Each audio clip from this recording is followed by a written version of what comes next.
Abramos, irmãos, a palavra de Deus na primeira carta de Pedro, capítulo 4, e nós leremos do verso 12 até o verso 19.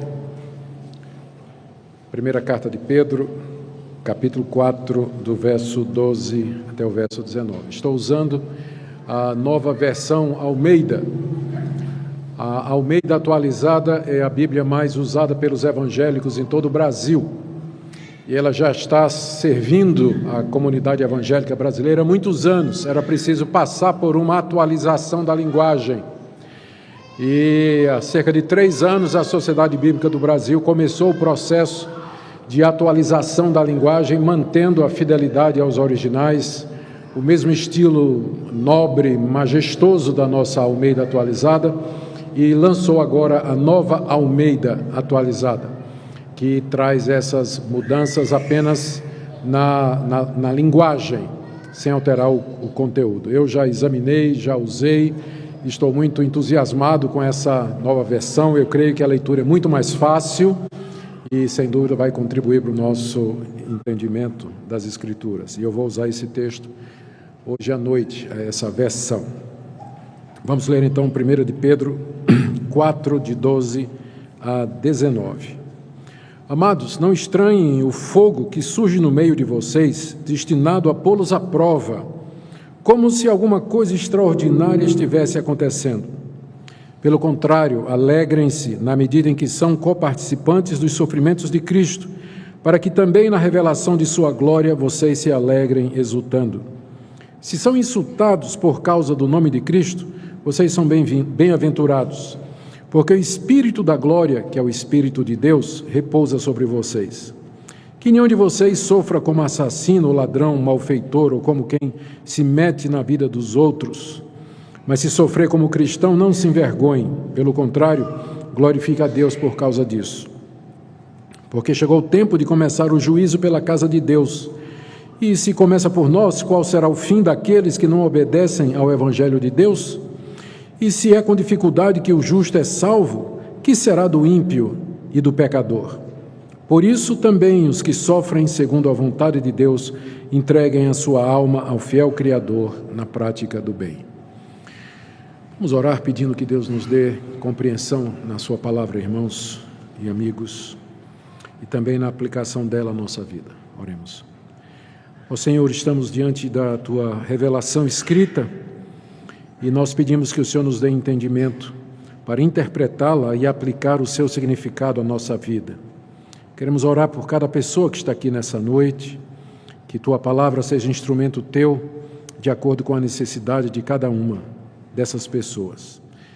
Auxilia-nos, ó Deus, na entrega dessa palavra, dando vigor, dando inteligência, simplicidade e especialmente submissão à liderança do teu Espírito Santo, para que o teu povo, de fato, ouça a tua palavra e não a voz do homem.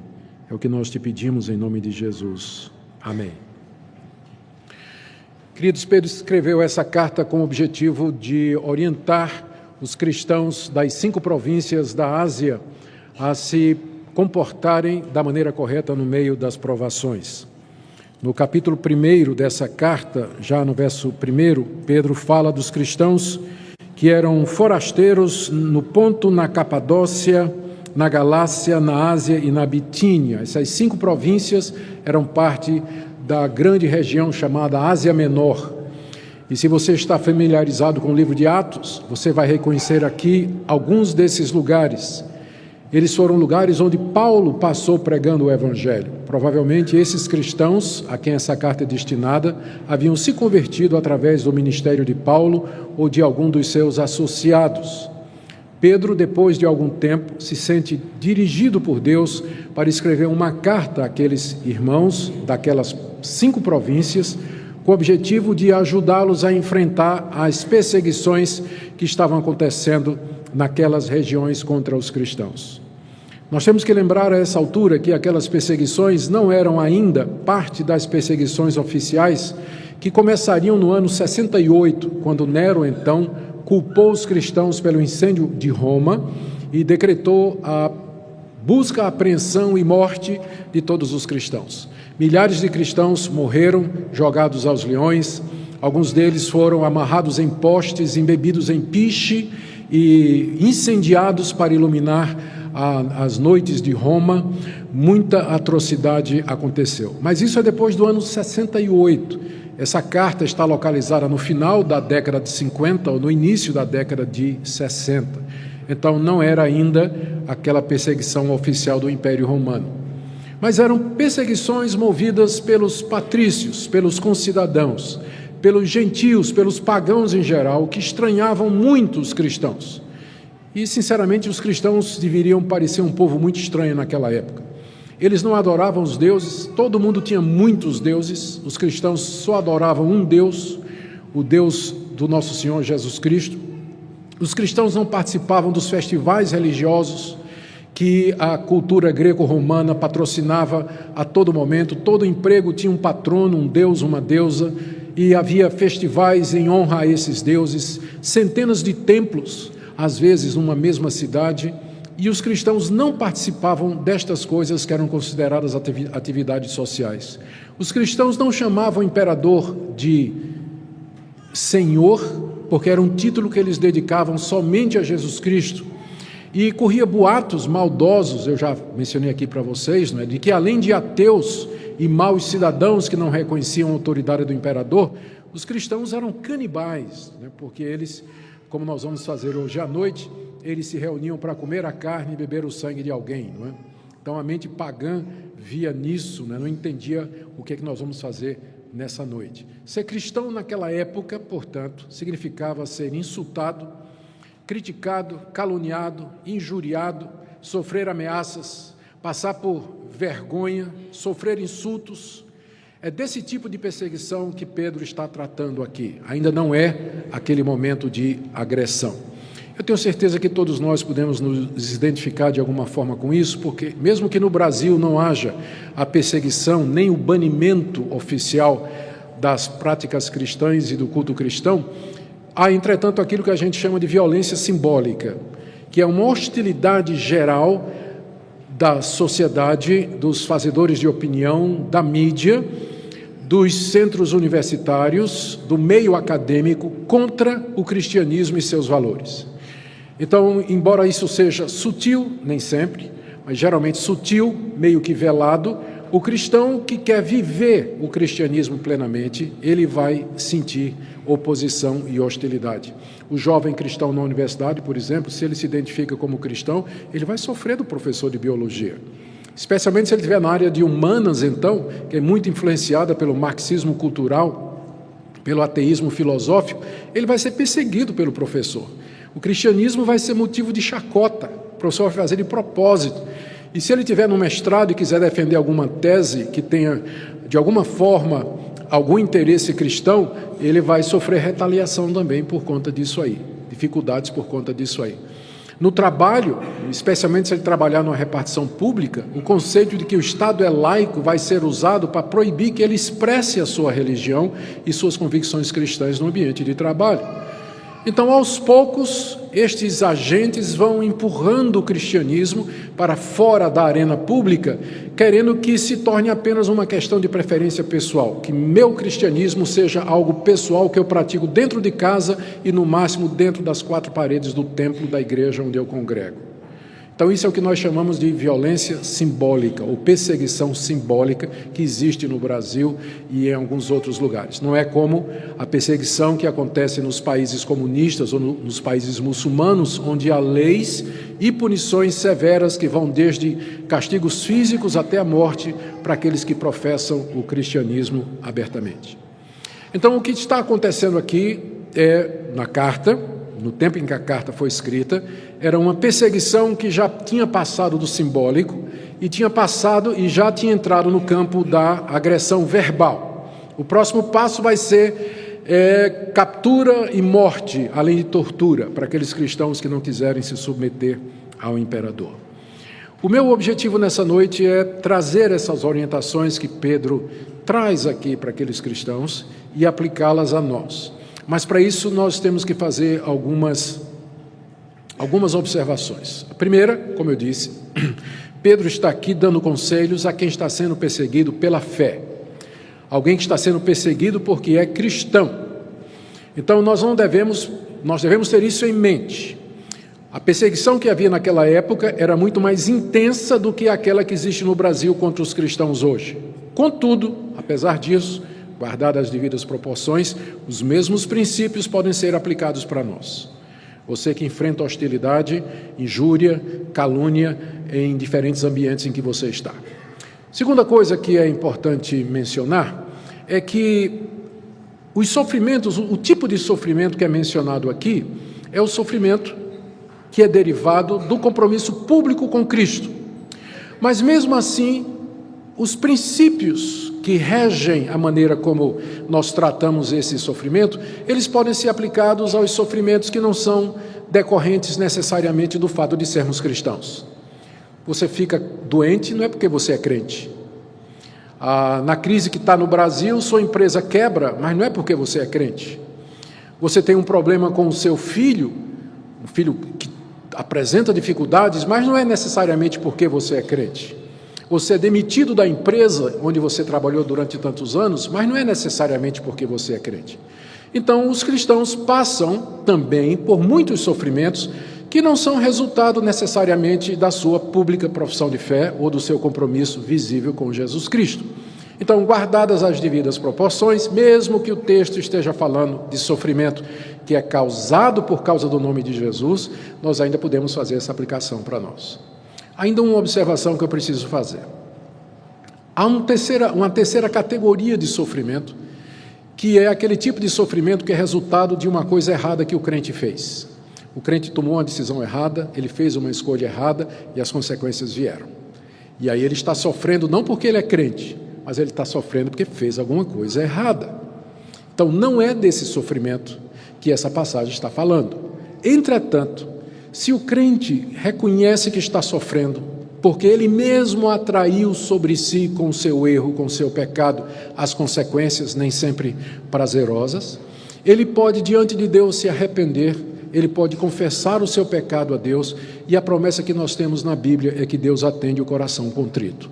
E aquilo que foi um mal, Deus pode usar para o bem.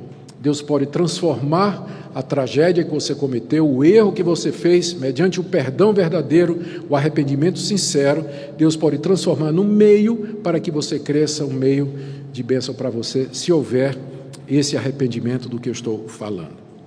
Ditas estas coisas, então nós podemos agora entrar nas 6 orientações que Pedro dá aqui aos seus leitores sobre como eles deveriam olhar o sofrimento que eles estavam passando. Primeiro está no verso 12. Pedro aqui diz aos seus leitores que eles não deveriam estranhar a perseguição que eles estavam passando. Amados, não estranhem o fogo que surge no meio de vocês, destinado a pô-los à prova, como se alguma coisa extraordinária estivesse acontecendo. Eu acho que Pedro começou por aqui, porque existe uma tendência, é inegável, entre os cristãos de, às vezes inconscientemente, imaginar que pelo fato de que Deus os amou, Deus os escolheu, Deus os predestinou, que Cristo morreu por eles, que eles foram justificados, que eles foram perdoados, que não há mais condenação para os que estão em Cristo Jesus, que isso significa que Deus haverá de protegê-los de todo tipo de mal que houver no mundo. Ou seja, tem cristãos que acham que o fato de terem sido aceitos por Deus significa um indulto ou um salvo-conduto aqui nesse mundo, que eles não vão sofrer como os outros sofrem. E é natural que a gente pense isso, afinal, Deus nos amou, Deus deu o seu Filho por nós, e Deus fez grandes promessas ao seu povo. É natural pensar que isso também inclui que aqui nesse mundo nós vamos comer só do melhor da terra, que nós vamos ter um bom emprego, vamos arrumar um marido, vamos arrumar uma esposa, um carro do ano, vamos ter uma casa própria. Se Deus já deu o maior, que é o seu Filho Jesus, por que Ele não dá o menor, que são essas outras bênçãos? Então é natural pensar isso. Mas Pedro aqui ensina que o fato de sermos cristãos não representa um salvo-conduto aqui nesse mundo. Nós estamos sujeitos aos mesmos sofrimentos que as outras pessoas estão passando, e inclusive maiores, como ele vai dizer mais adiante. Por isso ele diz: amados, não estranhem o fogo, não estranhem o incêndio que vier, como se alguma coisa extraordinária estivesse acontecendo com vocês. Não está acontecendo nada extraordinário. Os sofrimentos fazem parte ordinária da vida do cristão. É coisa comum. O cristão deveria saber disso, que ele está sujeito à perseguição, a falatório, à injúria, à calúnia, à hostilidade e, quando não isso, os sofrimentos que são parte da humanidade da qual nós pertencemos. Portanto, não estranhe, do tipo assim, Deus, espera aí, por que isso está acontecendo comigo? Por que isso está acontecendo com a minha saúde? Por que isso está acontecendo com a minha família, com o meu trabalho, com a minha empresa, Senhor? Pensei que o Senhor gostava de mim. Pensei que eu era uma pessoa especial diante do Senhor. Porque o Senhor me amou, o Senhor me fez tantas promessas, eu pensei que eu seria tratado de uma maneira diferente aqui nesse mundo. A resposta é não. Não. Não tem nada na Bíblia que diga que os filhos de Deus aqui nesse mundo serão poupados de sofrimento, de dor, de doença, de crise, de perseguição, de injúria, de calúnia e de injustiça. Por isso Pedro diz, não estranhe. Não está acontecendo nada extraordinário.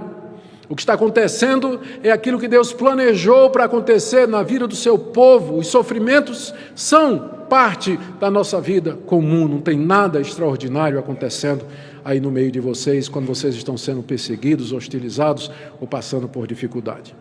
A diferença é que nós sabemos o motivo pelo qual nós estamos passando por dificuldades e sofrimentos. Pedro diz no verso 12, não estranhe o fogo que surge no meio de vocês, destinado a pô-los à prova. A palavra grega que foi traduzida aqui como pô-los à prova é a mesma palavra que é usada para a depuração de metais. O ourives pegava o ouro bruto, colocava dentro de uma fornalha, a fornalha aquecia aquele material bruto, o ouro, que tinha um ponto de ebulição diferente dos materiais impuros que estavam a eles agregados. O ponto de fusão do ouro é diferente daqueles materiais impuros. Então, pelo fogo, o ourives separa o ouro das impurezas. Essa é a figura que está aqui. Pedro está dizendo, não estranhe esse fogo que aparece na vida de vocês, porque o alvo deles é depurar a fé de vocês.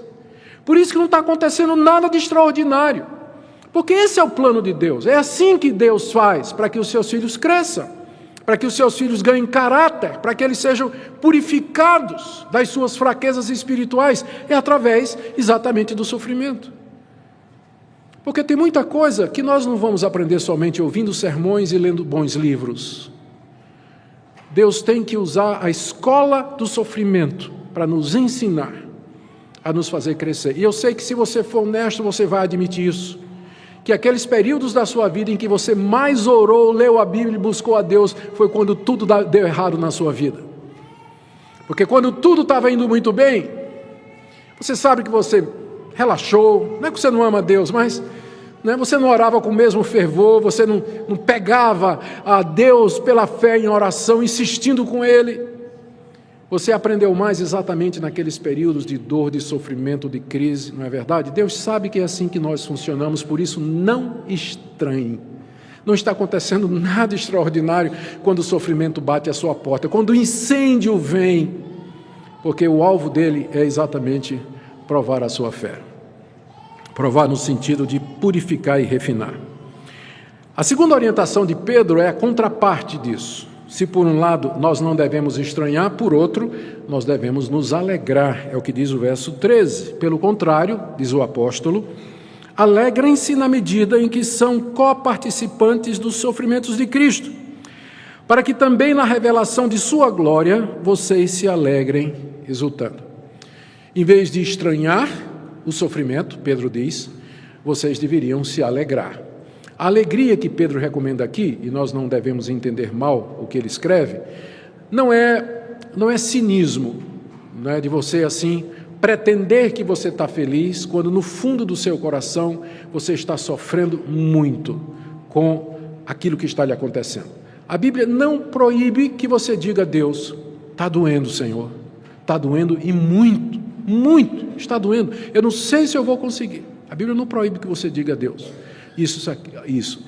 Mas você tem aqui que fazer a distinção entre a alegria com o sofrimento, não é isso que a Bíblia diz, se alegrem por causa dos sofrimentos, e a alegria no sofrimento, que é essa que é recomendada aqui, ou seja, no meio do sofrimento que faz você ficar triste, você tem essa atitude de alegria, dizendo a Deus, eu sei por que isso está me acontecendo. Isso aqui não é porque o Senhor não me ama, não é porque o Senhor está querendo me destruir, que o Senhor está vindo contra mim, não. Isso aqui é exatamente porque o Senhor me ama, e o Senhor está me corrigindo e me preparando para a glória. Então, é nesse sentido que o crente tem uma atitude de alegria no meio dos sofrimentos que ele passa, mesmo que as suas emoções estejam profundamente entristecidas com tudo isso. Pedro aqui diz que nós devemos nos alegrar, eu queria chamar a sua atenção para isso. Verso 13, alegrem-se na medida em que são coparticipantes dos sofrimentos de Cristo. Está aqui a razão pela qual nós devemos nos alegrar no meio do fogo que surge no meio de nós, em vez de estranhá-lo. É porque o sofrimento do cristão, por causa do nome de Cristo, faz com que ele seja coparticipante dos sofrimentos de Cristo.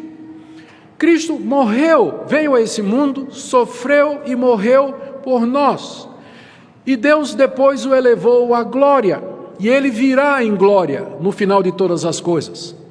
Deus nos trata exatamente da mesma maneira como ele tratou seu filho. Aqui nesse mundo, a nossa via crucis não vai do palácio de Herodes até o Gólgota, mas é do dia que nascemos ao dia que morremos.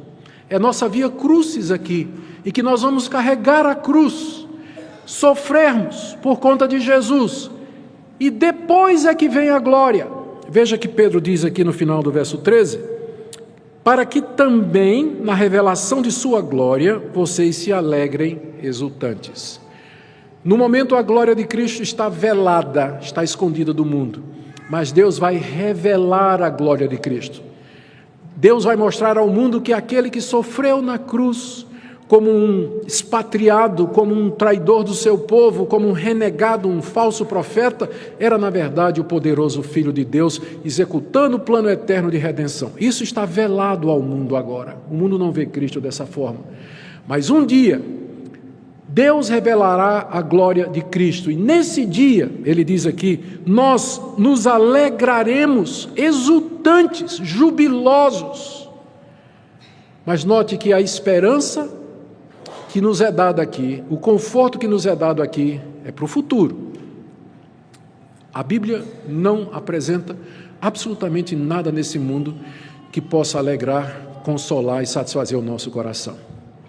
Família, bens, prazeres lícitos, coisas bonitas, viagens, carros, posses, lazer, tem tanta coisa boa nesse mundo, mas nada disso satisfaz plenamente o nosso coração. A Bíblia sempre diz que nós somos peregrinos e passageiros aqui. Só no livro de Pedro, nessa carta, na primeira carta que ele escreve, pelo menos 3 ou 4 vezes ele se refere aos seus leitores como peregrinos, forasteiros aqui nesse mundo, para lembrá-los que nós não temos nada aqui nesse mundo que seja definitivo e pelo qual vale a pena ficar aqui para sempre.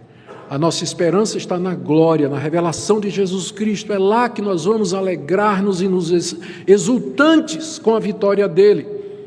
Então, está aqui a razão pela qual nós deveríamos nos alegrar agora. É porque nós estamos sendo coparticipantes dos sofrimentos de Cristo. E nós vamos seguir exatamente o mesmo caminho. Primeiro o Gólgota, primeiro a cruz e depois a glória. O problema com essas teologias da glória que nós encontramos em algumas igrejas aí é que elas colocam a teologia da glória antes da teologia da cruz, ou na verdade simplesmente elimina a teologia da cruz e apresenta só a teologia da glória, que aqui nesse mundo Deus quer que você seja feliz, bonito, saudável, torcedor do São Paulo e por aí vai, coisa dessa natureza, não é? São Paulo não, era o quê? É Goiás aqui, não é? Goiás, alguma coisa desse tipo. A Bíblia não promete isso para ninguém. Ao contrário, ela nos adverte a esperarmos sofrimentos. Por isso, primeira orientação, não estranhe quando o sofrimento bater a sua porta. Segundo, você se alegre, porque você está sendo coparticipante dos sofrimentos de Cristo. Se você está participando dos sofrimentos dele, você também vai participar da glória dele. É um sinal de que você é de Deus e de que a glória lhe aguarda. Terceira orientação de Paulo está no verso 14. Se os homens insultam vocês, lembrem-se que, por outro lado, Deus bendiz vocês. Se são insultados por causa do nome de Cristo, vocês são bem-aventurados, porque o Espírito da glória, que é o Espírito de Deus, repousa sobre vocês. Se vocês são insultados, com isso Pedro revela a fonte do sofrimento dos seus leitores. Eles estavam sendo insultados, injuriados. O pessoal chamava palavrão, chamava nomes, fazia ameaças, xingava os cristãos. Lá na sociedade deles, em que eles estavam, lá nas suas famílias, no seu trabalho, em praça pública. Ser cristão significava ser achincalhado na rua. Lá vai um cristão, é um deles. Significava isso, sofrer insultos, derivados da fé em Jesus Cristo, como Pedro diz aqui. Se são insultados por causa do nome de Cristo, que significa porque vocês pregam o nome de Cristo ou porque vocês vivem de maneira digna do nome de Cristo. Então, por isso, vocês são insultados. E isso é verdade. Se o cristão proclamar o nome de Cristo e se ele viver de maneira digna do nome de Cristo, ele vai ser insultado. Fizeram isso com os profetas, fizeram isso com Noé, fizeram isso com o Senhor Jesus Cristo, fizeram isso com os apóstolos, fizeram isso com os mártires através da história da igreja. Por que não fariam conosco? Se você proclama o nome de Cristo e vive de maneira digna desse nome, você vai ser insultado. Mas isso, longe de ser um sinal do desfavor de Deus, é um sinal da sua bem-aventurança. Olha o que Pedro disse: vocês são insultados por causa do nome de Cristo, vocês na verdade são bem-aventurados, vocês são felizes.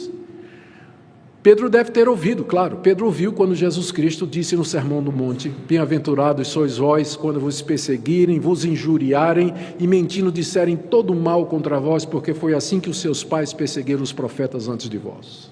Pedro está aqui ecoando as palavras de Jesus Cristo, dizendo aos seus leitores: essas perseguições, na verdade, mostram que vocês são bem-aventurados. E ele acrescenta um argumento no final do verso, quando ele diz assim: porque o Espírito da glória, que é o Espírito de Deus, repousa sobre vocês. Pedro está aqui juntando duas metáforas, dois eventos, vamos dizer assim. O primeiro é tirado do Antigo Testamento. Quando ele fala aqui do Espírito da glória, o Espírito de Deus repousando, isto é, descendo e pairando. A primeira figura que nós temos no Antigo Testamento é da nuvem da glória de Deus, chamada Shekinah, que quando terminou-se a construção do tabernáculo por via de Moisés, aquela nuvem desceu e repousou sobre o tabernáculo, representando a chegada da presença de Deus naquele tabernáculo, consagrando aquele lugar para o serviço dele. A nuvem da glória era uma teofania, era uma manifestação visível de Deus. Era uma nuvem brilhante, era uma nuvem impressionante. Ela havia repousado sobre o alto do Monte Sinai durante aqueles 40 dias em que Moisés lá esteve conversando com Deus e recebendo a lei. Diz lá o texto de Êxodo que a nuvem cobria o topo do monte e dela saíam trovões e o monte fumegava, não é? Ninguém podia tocar no monte, que seria morto. Tal a glória de Deus, a majestade de Deus naquela nuvem. Essa é a mesma nuvem que guiou os israelitas no deserto, que repousou sobre o tabernáculo, e séculos depois, quando Salomão construiu o templo lá em Jerusalém, aquela nuvem outra vez desceu e encheu o templo. E diz lá o texto de 2 Crônicas, segundo livro das Crônicas, que Salomão nem podia ministrar, e nem os sacerdotes podiam ministrar, por conta da presença gloriosa da glória, por causa da presença da glória de Deus que encheu todo o templo. Essa é a nuvem da glória, o Espírito da glória. Mas a segunda figura que está associada aqui, já é no Novo Testamento, é quando o Senhor Jesus é batizado no Rio Jordão. O texto diz que os céus se abrem e o Espírito de Deus desce sob forma de pomba e repousa sobre Cristo, as mesmas palavras que estão aqui.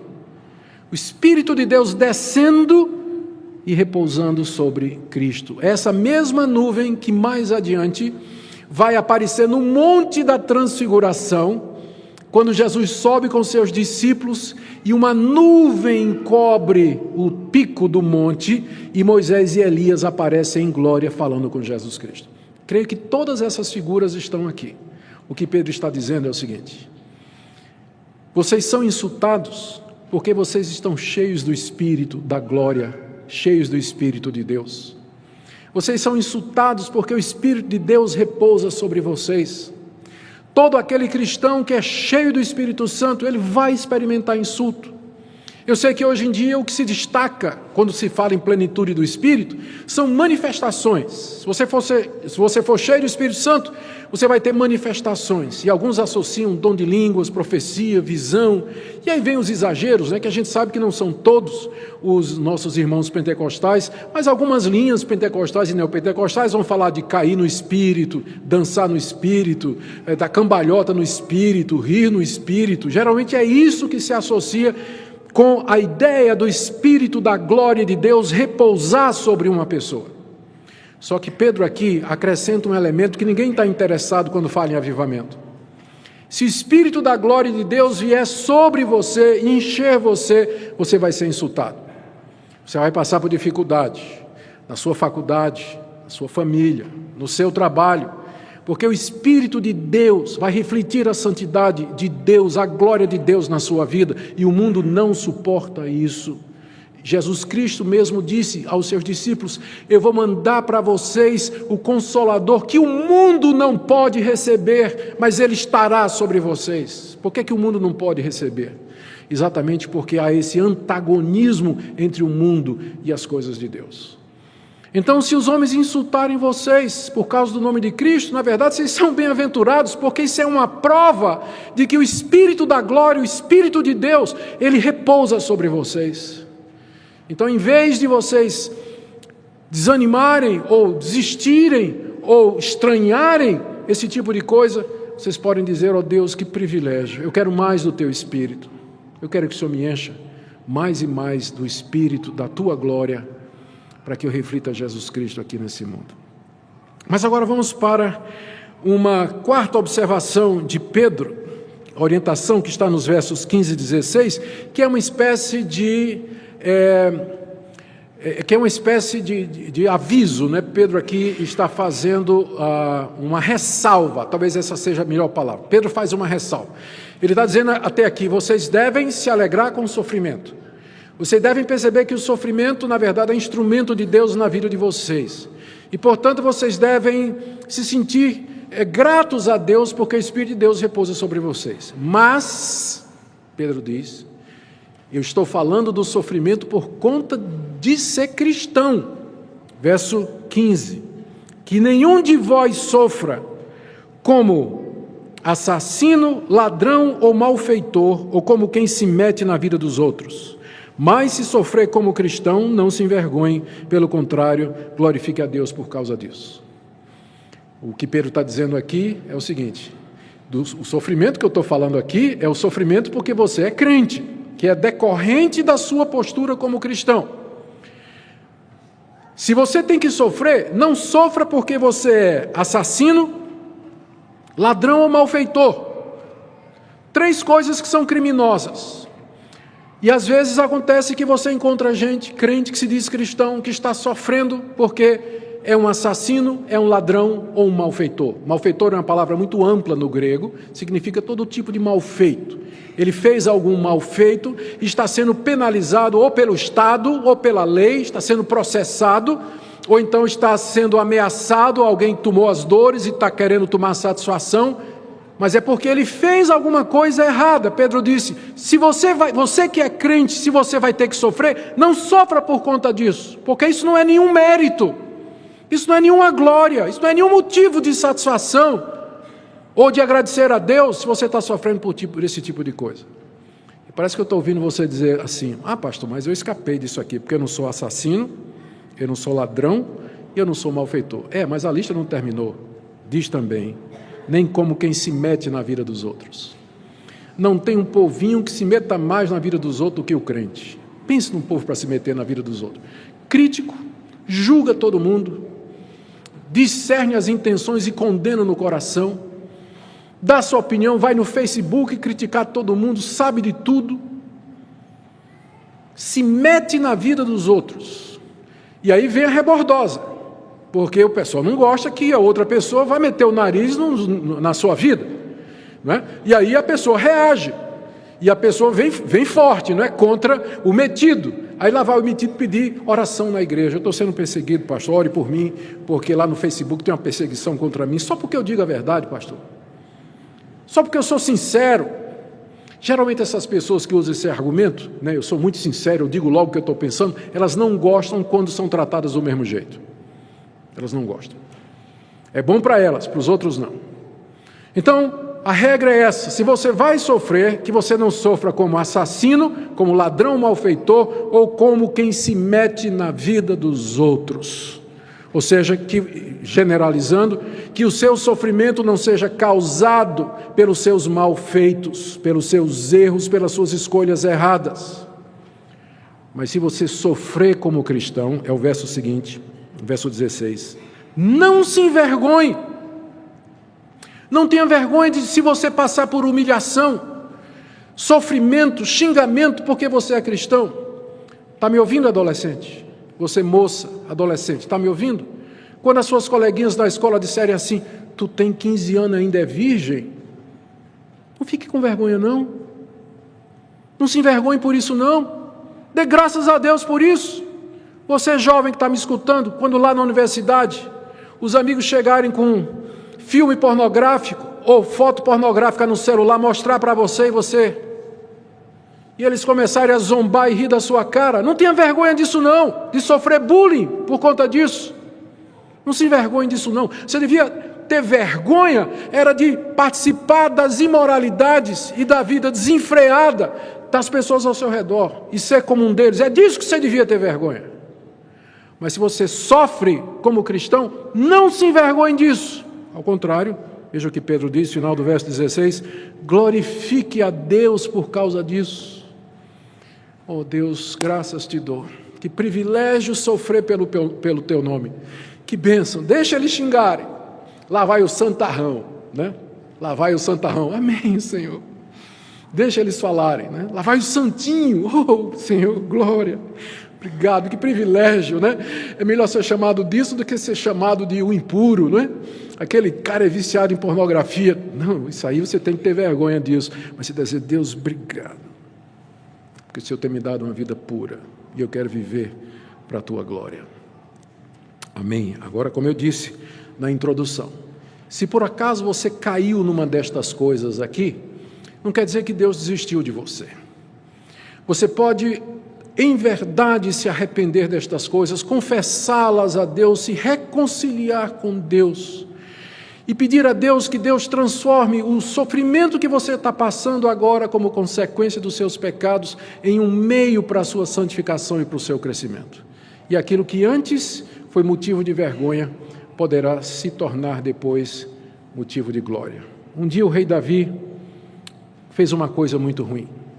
Ele caiu nessa lista aqui. Ele, além de ter adulterado, mal feito, ele mandou matar o marido de Batseba, assassinato. E confrontado pelo profeta Davi. Foi um erro terrível. E aí as coisas começaram a dar errado no reino de Israel. Ele é confrontado pelo profeta Natã. E ele se arrepende. Ele confessa sinceramente a Deus. E como fruto do seu arrependimento, ele escreveu o Salmo 32 e o Salmo 51, que são 2 salmos penitenciais que expressam o coração arrependido do crente verdadeiro quando ele cai em pecado. E estes 2 salmos vêm abençoando a vida de milhares de pecadores iguais a Davi até o dia de hoje. Era o salmo predileto de Agostinho, o Salmo 32, que o tinha escrito à cabeceira da sua mesa. Aquilo que foi uma desgraça, Deus transformou em bênção. Mas o que é que houve entre uma coisa e outra? Arrependimento verdadeiro. Você pode fazer isso, não é o fim se você caiu. Se você errou e está sofrendo pelos seus erros, isso pode ser transformado pelo poder de Deus. Vamos para a 5ª orientação de Pedro. Está aí do verso 17 até o verso 18. 17 até o verso 18. Quando eu comecei a namorar a Minka, a minha esposa, eu estava no primeiro ano do seminário. E ela era uma das filhas do reitor do seminário. Na verdade, é a mais bonita, né? E eu, então, jovem seminarista, namorando a filha mais bonita do reitor. Eu sei que talvez as irmãs dela podem estar vindo isso aqui, então não é nada, não é contra as irmãs, são muito bonitas também. Mas eu estava muito feliz. O pai da Minka me chamou, pastor Francisco Leonardo, pastor holandês, de linha bem conservadora, e disse: meu filho, eu vou lhe dizer uma coisa e quero que você esteja preparado. Durante o seu tempo aqui no seminário, eu vou lhe tratar com muito mais severidade do que eu vou tratar os outros alunos. Eu vou tornar a sua vida muito mais dura do que a vida dos outros estudantes, porque eu não quero abrir a porta para que alguém diga que eu estou facilitando para você, porque você vai ser meu genro. E dito e feito, foram 4 anos de incêndio, de coisa extraordinária acontecendo, de provações, não é? 4 anos. Mas eu entendo o que é que o reverendo Francisco queria mostrar, e o que é que ele pretendia fazer. Eu creio que é exatamente isso que Pedro está dizendo aqui, nos versos 17 e 18. Porque chegou o tempo de começar o juízo pela casa de Deus. E se começa por nós, qual será o fim daqueles que não obedecem ao Evangelho de Deus? E se é com dificuldade que o justo é salvo, o que será do ímpio e do pecador? O que Pedro está dizendo aqui é que Deus já começou a derramar o seu juízo sobre a humanidade. Com frequência, ao ouvirmos a palavra juízo, nós pensamos naquele último dia, dia do juízo final. Mas acontece que a Bíblia é muito clara quando diz que esse dia já começou. Na verdade, é um período entre a ressurreição de Cristo e sua segunda vinda. Esse período é chamado na Bíblia de os últimos tempos, a última hora, fins dos tempos, fins dos séculos. Paulo diz em Romanos 1,18 que a ira de Deus se revela presente, está se revelando dos céus contra nós.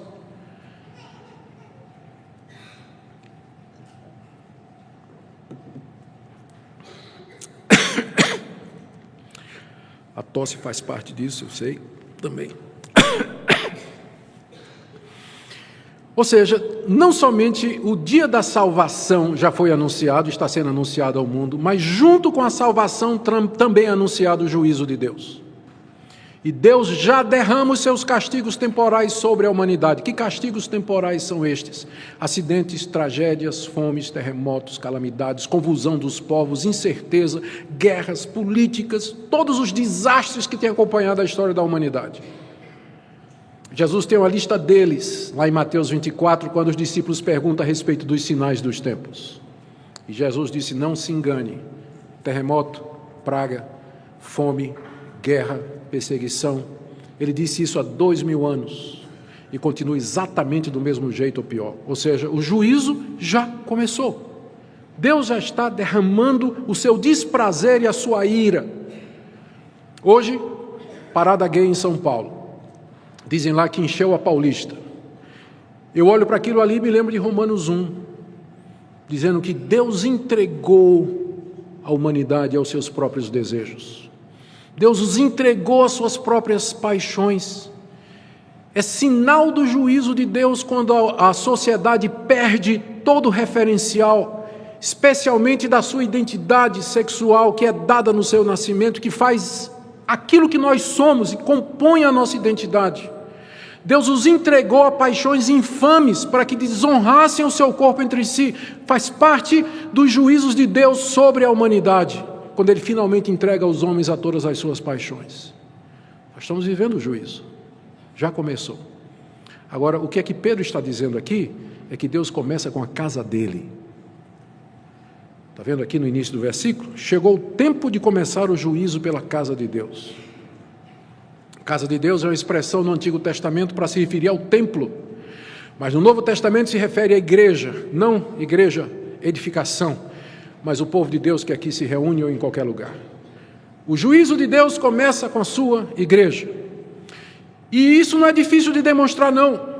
Me mostre um povo que tem sofrido mais através da história do que os cristãos.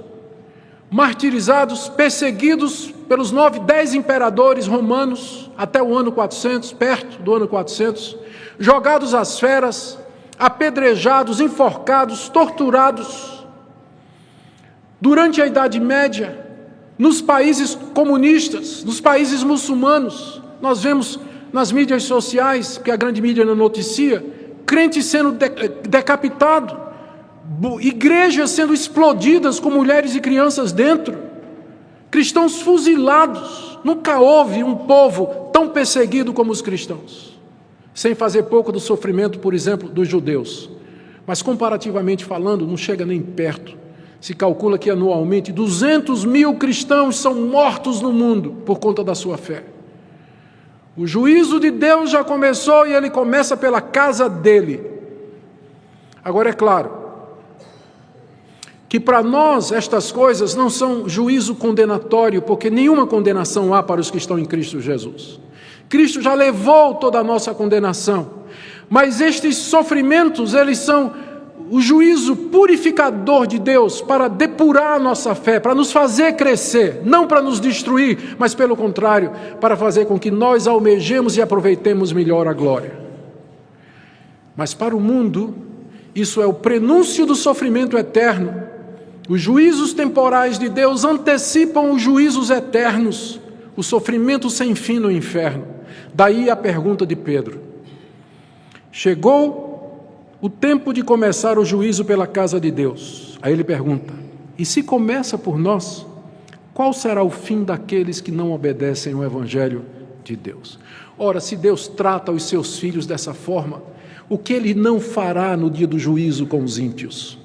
Se ele trata assim quem obedece o Evangelho, o que é que ele vai fazer com quem não obedece o Evangelho?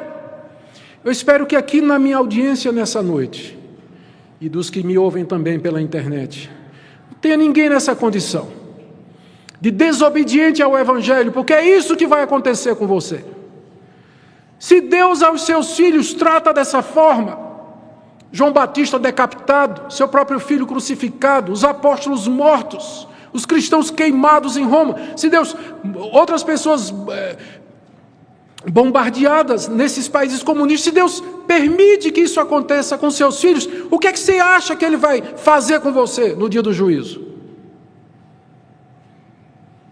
Você espera alcançar alguma misericórdia de Deus no dia do juízo? Que é a pergunta do verso seguinte, verso 16, desculpa, o verso 18. Se é com dificuldade que o justo é salvo, que será do ímpio e do pecador? O justo aqui é o que é justificado pela graça mediante a fé em Cristo Jesus. Está dito aqui que ele é salvo com dificuldade. A dificuldade aqui não é da parte de Deus, como se Deus tivesse dificuldade em salvar alguém. Dificuldade aqui significa sofrimento. A pessoa que é justificada pela fé, ela será salva, mas ela vai passar por muito sofrimento. Como Paulo disse aos discípulos, nos importa, através de muitas tribulações, entrar no reino de Deus. Ora, se aquele que foi justificado pela fé, para chegar na glória, ele vai passar por muitas dificuldades, o que será do ímpio e do pecador? O que vai ser do ímpio e do pecador no dia do juízo? Com isso, Pedro está querendo que os seus leitores vejam o quadro maior, porque a tendência do crente é essa, é mimimi. Começou a dar errado na vida dele, ele começa a se queixa de Deus, reclama de Deus, acha que está sendo injusto. É como se Pedro dissesse: eu quero que você olhe o quadro maior, olha para a tua vida e o teu sofrimento da perspectiva maior. O juízo de Deus está sendo derramado e ele atinge toda a humanidade. E Deus está começando por nós. Isso aí não é nada diante daquilo que Deus já fez com que os seus filhos passassem aqui nesse mundo. O alvo de Deus é preparar o mundo para o dia do juízo, para que ninguém abra a boca diante de Deus e diga: o Senhor está sendo injusto. O Senhor está sendo injusto ao me mandar para o inferno. A última orientação está no verso 19.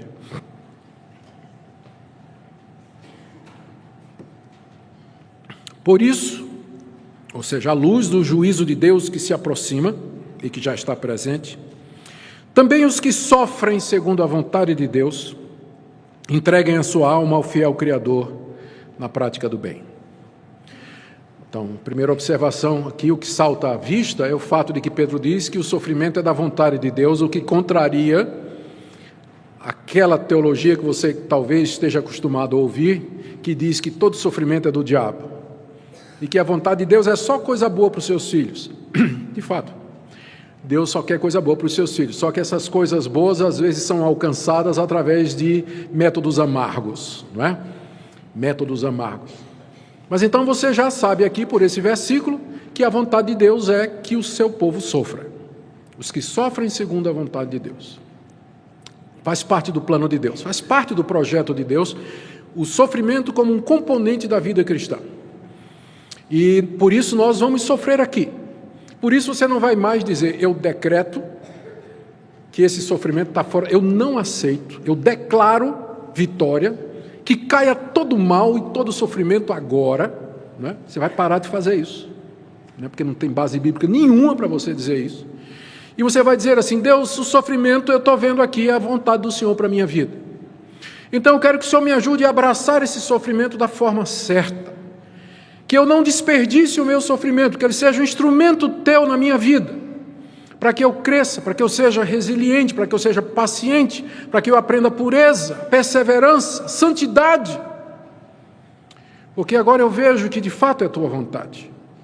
Como foi para o teu filho que orou, se possível passa de mim esse cálice, mas se não que seja feita a tua vontade e não a minha, e a vontade de Deus para o seu filho era a cruz mesmo, ainda que ele no coração tinha pedido diferente. Então você já aprendeu isso. Segunda coisa, Pedro se refere a Deus aqui como sendo Criador.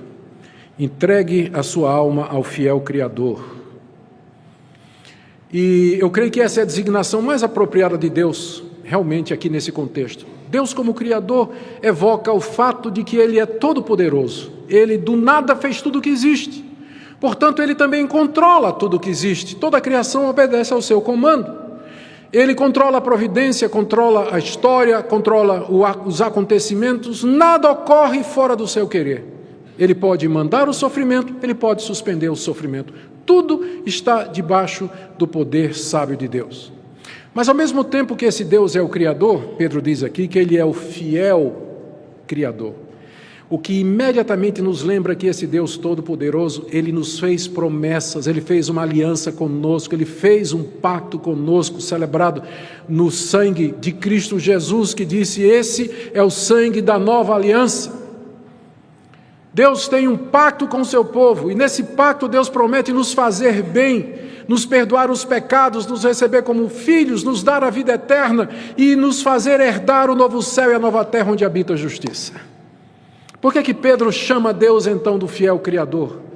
É porque era exatamente isso que aqueles cristãos sofredores precisavam lembrar. Deus não estava esquecido deles. Deus não esqueceu as suas promessas e Ele é poderoso para cumpri-las. Deus haverá de cumprir tudo que nos prometeu. Ele vai nos dar a vida eterna, Ele vai nos dar um novo céu e uma nova terra.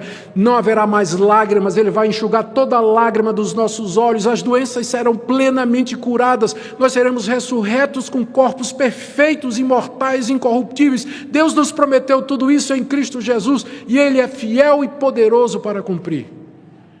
Só que não é agora. Portanto, enquanto esse momento não vem, qual é a recomendação aqui? Entregue a sua alma ao fiel Criador, como Cristo na cruz. Pai, nas tuas mãos, entrego o meu espírito. Me entrego completamente a ti, sem reservas. Aceito a tua vontade, me submeto a ela. Faz de mim conforme o teu querer. Usa-me para a tua glória. E de que maneira nós podemos demonstrar isso na prática? Pedro diz aqui no final do verso 19, entreguem a sua alma ao fiel Criador na prática do bem. Nós demonstramos isso praticando o bem. O que é o bem aqui nesse contexto? Não insultar quem nos insulta, não nos vingarmos de quem nos faz mal, não falar mal de quem fala mal de nós, abençoar os que nos maldizem, e ajudar aqueles que nos perseguem, ou seja, viver como Cristo viveu. Na prática do bem, nós entregamos a nossa alma ao fiel Criador e nos submetemos a Ele e dizemos, ainda que tudo isso venha contra mim, eu vou fazer a tua vontade e vou praticar o bem. Como está você nessa noite? Eu sei que há pessoas aqui que estão passando por dificuldades. Se nós abríssemos a oportunidade aqui para dar testemunho dos irmãos passarem dos problemas ou fazerem pedidos de oração, a fila ia ser grande aqui. Todo mundo tem alguma coisa a pedir a Deus, o alívio de alguma dor e de algum sofrimento. Eu queria que você meditasse no que você ouviu hoje à noite e fizesse a pergunta: eu estou sofrendo por quê? Qual é a causa do meu sofrimento? Segundo, o que é que Deus quis me dizer hoje à noite a respeito do meu sofrimento? Como eu devo encarar? Que atitude eu devo tomar nessa noite? O que é que eu tenho que mudar na minha vida diante da palavra que eu vi nessa noite? Terceiro, talvez você devia orar mais por aqueles que estão sofrendo ao seu redor, em vez de se meter, como Pedro diz, criticando e julgando, mas orando, consolando, sendo um abençoador, levando essa palavra para essas pessoas, porque os sofrimentos, de fato, fazem parte aqui da nossa vida. Nós iremos agora celebrar a ceia do Senhor. Nós vamos tomar do pão, que significa o corpo partido de Cristo, e vamos beber do cálice, que aponta para o seu sangue derramado ali na cruz. E ao fazer isso, nós vamos refletir e meditar nos sofrimentos do nosso Salvador por nós, e nisso você vai encontrar consolo, em ser co-participante dos sofrimentos de Cristo. Oremos. Deus bendito, nós pedimos que ao celebrarmos agora a morte e os sofrimentos do Teu Filho por nós, e também a sua ressurreição, que o Senhor alegre o nosso coração, que o Senhor dê sentido à nossa dor, que o Senhor nos traga clareza no meio das trevas e do medo que por vezes invade o nosso coração. Que seja uma noite de alegria, de celebração e de submissão a Ti. Se alguém aqui nessa noite que ainda não conhece a Jesus, se algum filho ou filha Teu que estão desviados dos Teus caminhos, nós oramos que seja uma noite de reconciliação. Fala ao coração do Teu povo em nome de Jesus. Amém.